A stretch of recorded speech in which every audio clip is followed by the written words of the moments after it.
አሁን ቅርብ ሰዓት በወጣ ሰበር መረጃ መሰረት እንግዲህ ኢትዮጵያን ጨምሮ 14 ሀገራት ላይ ሳውዲ አረቢያ የስራ ቪዛ መስጠት ማቆሟን እንግዲህ አስታውቃለች ማለት ነው። ግብጽ፣ ሱዳን፣ ኢትዮጵያ እንዲሁም ቱኒዚያ በጥቅሉ 14 ሀገራት ላይ ሳውዲ አረቢያ የስራ ቪዛ ፕሮሰስ የተደረገ የሚሆን አዲስ የሚጀመር እግድ ማውጣቷን እንግዲህ ቅርብ ሰዓት የወጣ መረጃ አሳይቷል። አኩማ ዳጌሰኑ ከሳውዲ አረቢያን ቪዛ ሲከኑ ዳብዴት ጀደሜ ጅራ ሰበቢ ሲን ዳብዴ እኒ ጉዳን ሞለሚሌ ሲቲፍ ጨራ ሆጂ ኡሙ ጀደሜ ሶ ከናፉ ጀናን ብዮ ተገረሸኒራ መተን በርባዶ ኪነመን በርባዶ ጀራጅር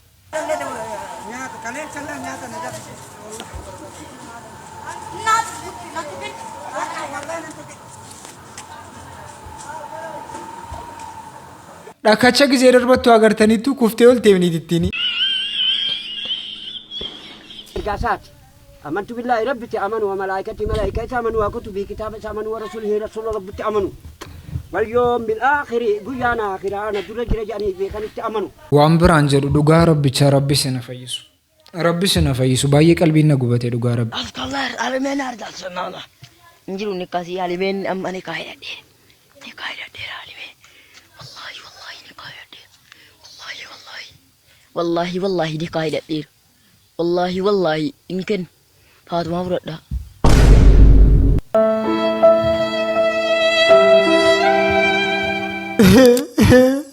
አይዞሽ ገለቴ አይዞሽ በቃ ሪፈቱን አመካ ኪውጀቹን አመካ ገቲን ኢትባሴ ኡፈን ኢትባሴ ቲማሪን ኢትባሴ ነፉልዱረ ደሙን አመካ ሮቤ አዳማና ፈቃቱን አመካ ሮቤ ቁፈን መለን ኡታለን መለን ጨበኑ ጀደን ሲሉማ ጊዜ ድሮ ኡታሉ ዳጀቱ አከጀረሰና ዱዱበት ሲቀቴ ካቴ ኡታሉ ቀብደቱ ያታቺ ያችቱ ታሉዳ ሂንታኔ እንጀዱኩ ማሪፍ ባውዲሴ ማሪፍ ገዲፈሙ ዲሴ የብዙዎች ጥያቄ ነው። ዓርብ ዕለት ይለቀቃል አለን በጂኒና የዩቲዩብ ታላል የአንተና ያጫሉ ስራ ሳይለቀቅ ቀረ። ለምንድን ነው አቤን ጠይቅልኝ ስላሉ ነው የጠራው። ለምን አልተለቀቀም? እዚህ ጋር ያቃመስ ነው ዘፈን ሰበቢሳ እኒ ጉዳን ጀዴ ዋይማቲ ካሴራ ከነስ ወጅላላ እስንገሮማ ቪዲዮ ድመከናቲ ኦኬ መንሱር ጉያት ብሪኩ መዲበቶ ኮምባሴ ወለ ጀዳጀራ መንሱር ጉያት ብሪኩ መዲበቶ ኮምባሴ ወለ ጀዳጀራ ከነስ ወጅን ይላል። ቆይ ዋንስ በርባዳን ዋንቴ እስንቲ ሙፈኔ ዋንቴ እስንቲ ሙፈኔ እንስማ እንቤክቱ ሞዴሲ ማፍ ጊዜ ሁንዳክ ከነበሪን ሳደበለ ጀተኔፍ ጋፈተኒ ቤክቱ አቂማ ኩኖ ሀዳ አን ዲግኒ ኬሰን አን ኦቦሌሲ ኬሰን አን ጃለሌን ኬሰን ዴቢሳ ፉዴ ዱፌራ ማለፍ ብሪን ሳደበላ ጅራ ቤክቱ ኩኖ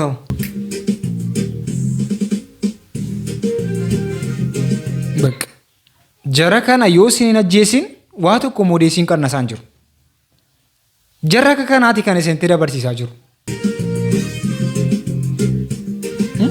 ዱርቢ ወከ ከነ ደንዴሴን ጀቲ ቆይ ጋፊን ኮ ይሳም ዱርቢ ጀ ደንዴሴ ከ ከናን ጀቲ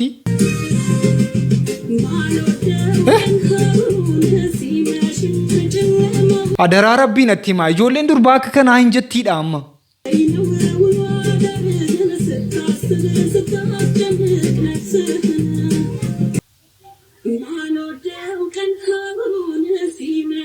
ረቢ ረኪነ ከ ከና አርጌ ለጉሲ ፈከኑ ጀነ ማለ ዋንበራ ማል ጀነ ማስለ ደንዴኝ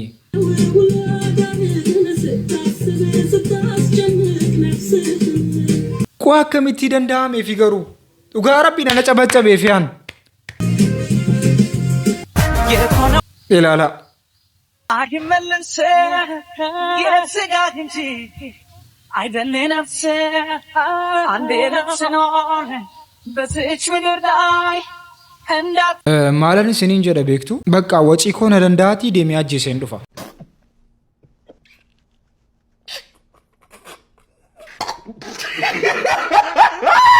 የዋና ሲን ተኮላ ማቆፋ ሴቶ ሚቲ ተኮላ ማቆፋ ሚቲ ጉርባ ከነ ስላላ ጉርባ ከነ ማልን ጀዳ ሚቲ ሙጨቲ ከነ ስላላ እንደመጣው አታውቅም። ሆላንድ ስትሮበሪ ዊዝ አብረን እንቀምሳለን እስከ መጨረሻው ተከታተል። አብረን እንቀምሳለን። so let's go ወንቲ ቀመሱ ሲያቀመሱ ሸፋፋ ተዋለን ስንከፍት ቃስ አድርገን እቺ አለች እኮ ብዙዎቻችሁ በዚህ ትታገላላችሁ። እቺ ላይክ እንድትከፈት ተብላ ትርፍ እንትናለች ተገባችሁ አይደል? እሷን እንከፍታታለን። ከዛ እንደለመድ ነው ነራባ ጅርታ ጣዕሙ ግን ከቀን ቀን እየጨመረ የሚሄደው ማርያምን ቀን ቀን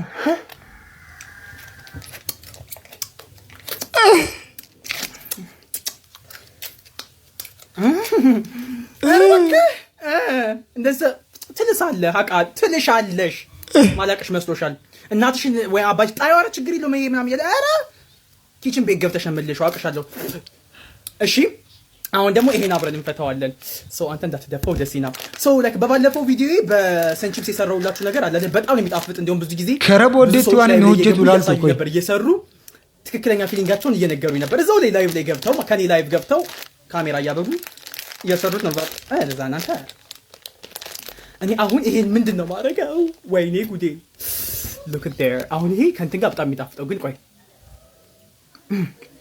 you literally no idea እንደዚህ አድርገን እንከተዋለን።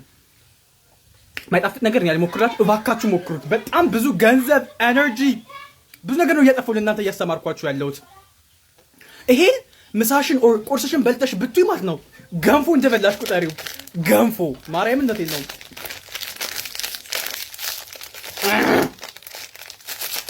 የሙዙ ቪዲዮ ደግሞ ቫይራል ወጣ። እኔ አላሰብኩትም። ማርያምን እንደት ነው የሙዙ ቪዲዮ ሙዙ በጣም የሚጣፍጥ ብሶቻችሁ በጣም አመስግናችሁኛል ኢንቦክስ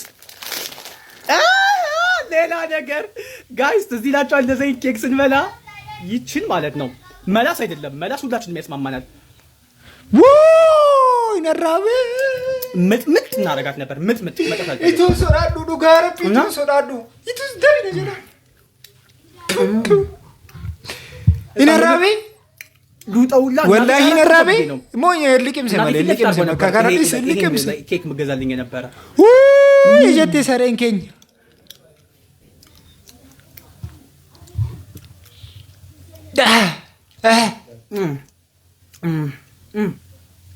አከታትኛቱን ቆይታ የለ አላበላን ከነ ኩቱ ደከነ ታይም የሚያትሙ ሴራን ታይከን አጭቂታ አስቲስ አትጫ ማለት እዚህ ቆይ አደርጊ ነበር።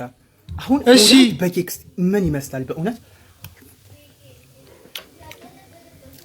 የመቤት ያለሽ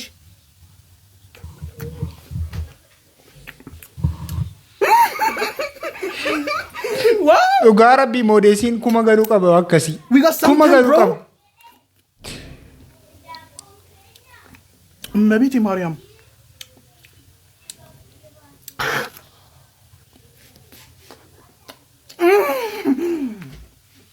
Oh my god. Guys, mamlakin ነው ምላችሁ ማምላክን ክሬም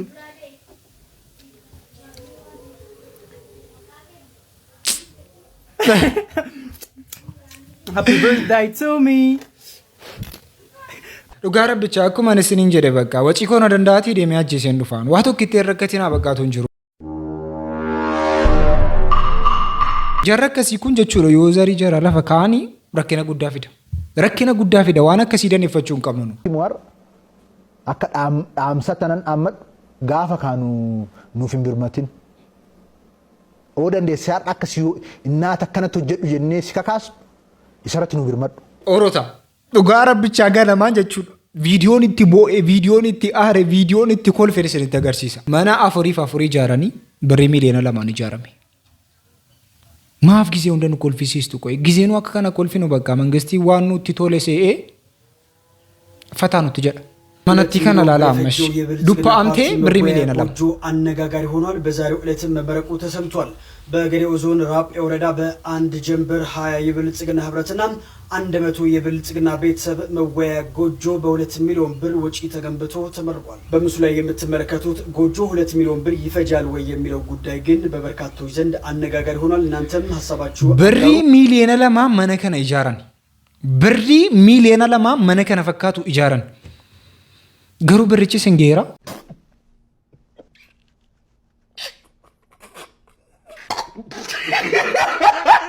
Amala dubartiin janaa baay'istuu jechuudha. Dhiironni isinitti himaa har'a jechuudha. Amala dubartiin janaa baay'istuu akkasumatti yeroo keessa irratti gubaa jirtu isinitti himaatii viidiyoo kana share coupling gochuudhaan haga dhumaatti. Qoy waan hin barbaadu natti himaa jirtaati. Waan hin barbaadu natti himaa jirtaa deemeetan nootii koo fudhee dhufaan eegi.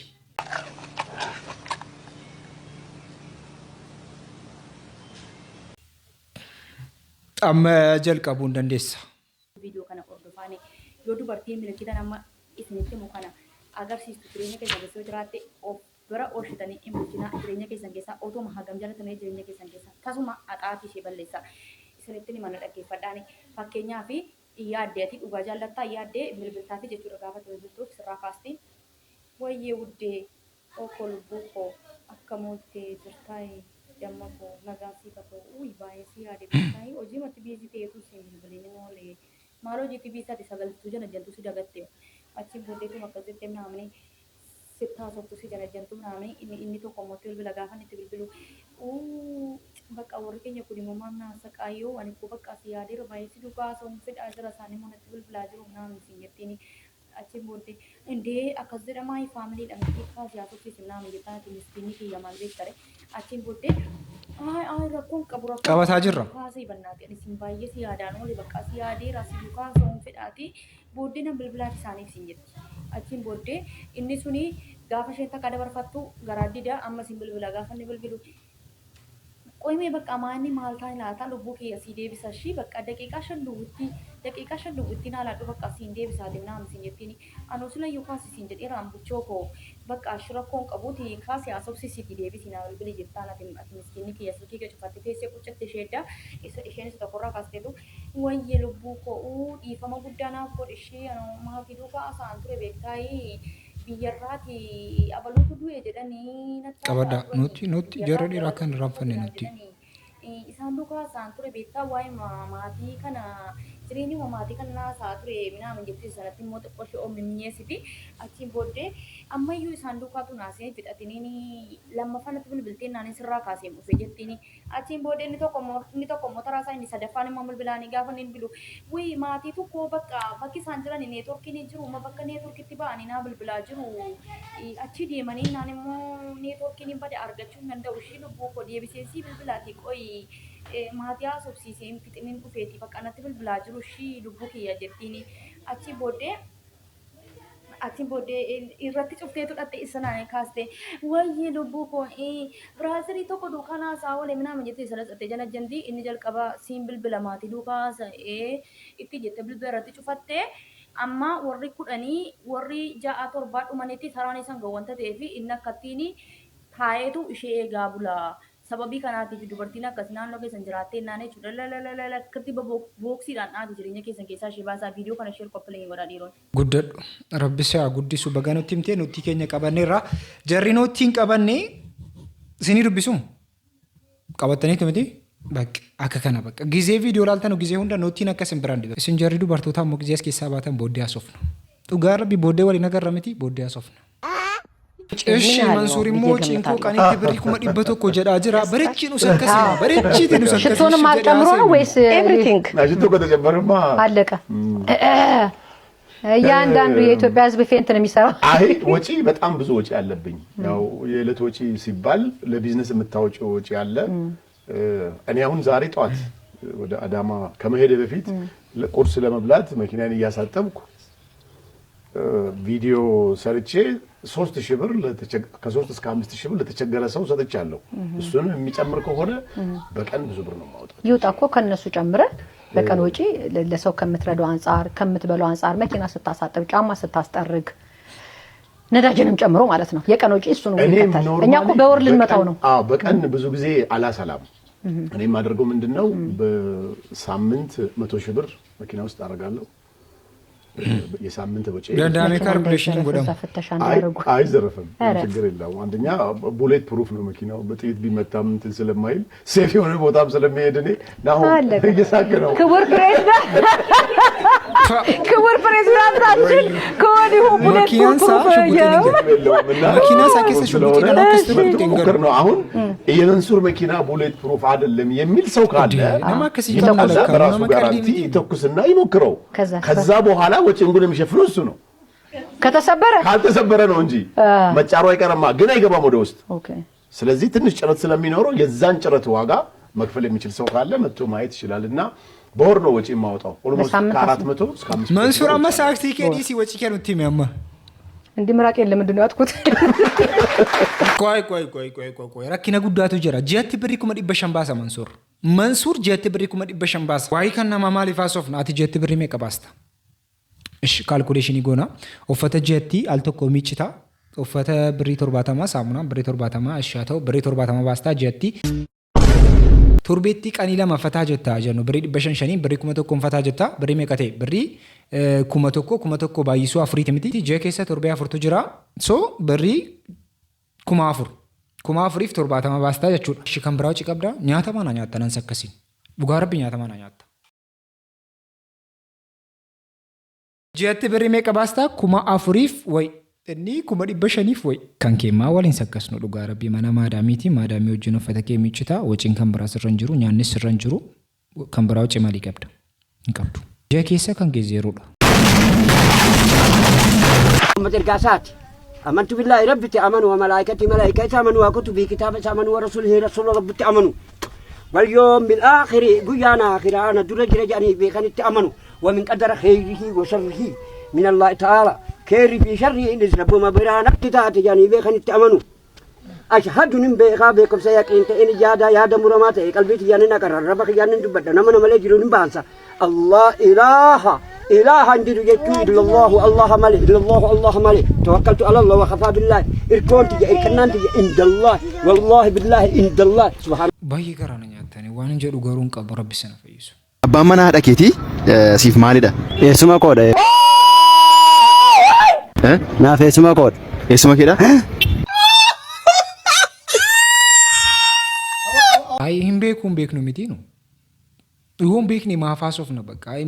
Jechuun yoon beekni maafaasofna yoo wallaalle maafaasofna. Isaayyuu immoo gaafficha duroo badhaame mi. Abbaan manaa haadha keetii siif maa inni gizee jedhame gaafatamu amma gaafficha hubadhu. Abbaa kee ta'uu danda'a gaafficha bareechi hubadhu. No.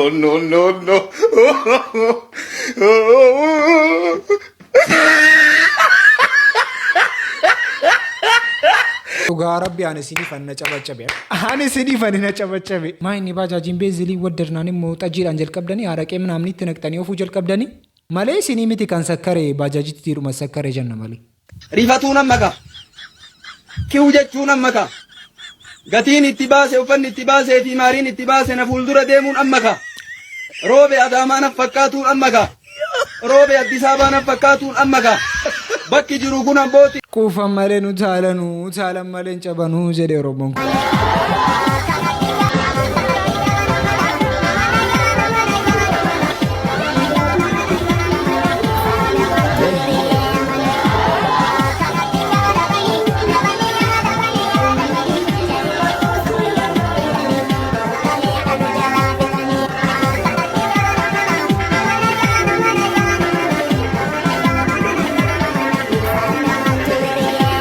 እሺ ከናም ባላማ ሊጀናማ ባላ ኮንኮላታት ያቀናን እንጀነ ቆፈ ባላማ ሊጀናማ ኮመንት ይረትና ፈሪሳ ዱጋ ረብቻ ኦኬ እንታኔ ትኪየንታኔ እንጀዱ ማፍገድ ይሰሙ ዲስ ለምንድን ነው ግን አበበ ከፈኔና ማጫሉ የሰሩት ዘፈን ያልተለቀቀው በሚለው ጉዳይ ላይ ራሱ ምላሽ እንዲሰጠኝ አበበ ከፈኔ እንደገና ጋብዣዋለሁ። ለአቤ ሞቅ አድርጉለት። ጋቤ ወደ መድረኩ ባካ።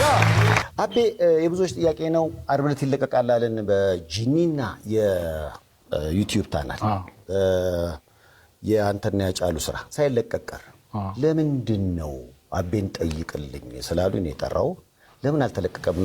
እዚህ ጋር ያቃመስ ነው ዘፈን ክሊፑን እንግዲህ ሊለቀቅ ካሚንግ ሱን ፖስተር ምናምን ስለጥፍ ቤተሰቦቹ ኮንታክት አደረጉኝና ያው እነሱ ያው ዘፈኑ እንዳይለቀቅ አይደለም ምክንያቱም ስለኔ ብዙ ነግሯቸዋል እሱ ፍሬንድ እንደሆነ ግን ኤአይ ነው አይደል እንግዲህ በኤአዩ ጉዳይ ነው እነሱ ሪል ከሆነ ለኛ ሀዘኑን ያበረታብናል ብዙ ነው ያወራነው አረ ለኔ ምን ችግር አለው ማለት እኔ ለሱ መታሰቢያነት ነው እንጂ ምን እሱን አተነው ይል እንዴ ምን ያረግልኛል ምናምን አልኩኝና ችግር የለውም እኔ እንደውም አልለቀውም ከነገባው ምናምን አልኳቸው ያው አሁን ክሊፑ አይለቀቅም ክሊፑ ሙዚቃውም አይለቀቅም ያው የሄደው ሄዷል ማለት ነው እሱን ወደ ኋላ መሳብ ምክንያቱም በአንድ ሳምንት ብቻ ወደ 40 ነው 50 ሺህ ሰው ነው አልመድክ 80 ሺህ ሰው ምናምን አልኩ ዋው አጄ ያው ተወዳጅ ሰው በጣም ነው የሚገርመው So akkuma dhageessanii ka maatii jaraati jenna muuziqaan kun gadhiifamaa hin jiru jedhame. Ilmaan keenya miidiyaa irratti naam fidina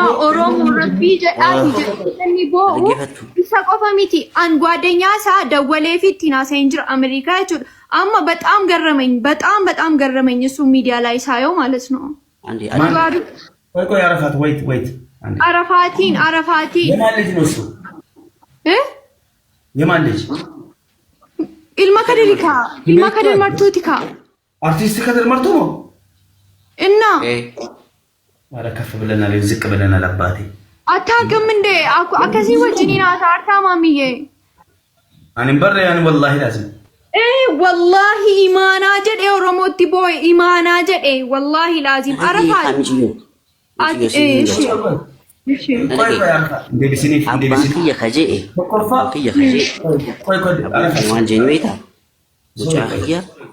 namoonni mucaa kiyya miidiyaa irratti baastan ijoollee kiyya miidiyaa irratti baastan yoo ijoollee kiyya irraa waan takka tahanii seeraan isin gaafadhaa jee miti ijoollee kiyya miidiyaa irratti hin baasinaa jee kana bira ani ilma isaati mi